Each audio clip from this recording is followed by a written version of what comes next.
కామాక్షి, మనం ఇలా రిక్షాలో సినిమాకి వెళ్ళి ఎంత కాలం అయిందో. ఎప్పుడో పెళ్ళైన కొత్తలో వెళ్ళాం ధర్మదాతకి. కాదండి, ప్రాణదాతకి వెళ్ళాం. లేదు, ధర్మదాతకి. ప్రాణదాతే. ధర్మదాత ప్రాణదాత అంటే లేదు, ధర్మదాత. అన్నదాత అయింటుంది సార్.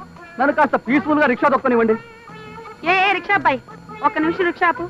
ఎందుకు కామాక్షి ఇక్కడ ఆపావు? ఏదైనా దేవాలయం కనిపిందా ఏంటి? అక్కడ చూడండి, కూరగాయలు ఎంత నవనవలాడుతున్నాయో. ఓ 20 రూపాయలు ఇవ్వండి. తొందరగా రా. అలాగే. ఎవడు త్వరగా వచ్చాయి.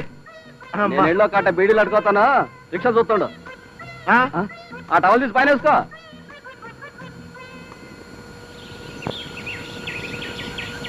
వస్తావా అలంకార టాకీస్ కి? ఒక్కడే 3 రూపాయలు. నేనా? అలంకార టాకీస్ కా 3 రూపాయలా? ఓర్ని ఎందుకయ్యా అలా ఏడుస్తావు? సరే 4 రూపాయలు ఇస్తాను కొని. దుప్పదగా అటెక్కడికి? ఎక్కడికా? మంగళ షాప్కి వెళ్ళి నా ఫేస్ ఒకసారి అద్దంలో చూసుకుందామని.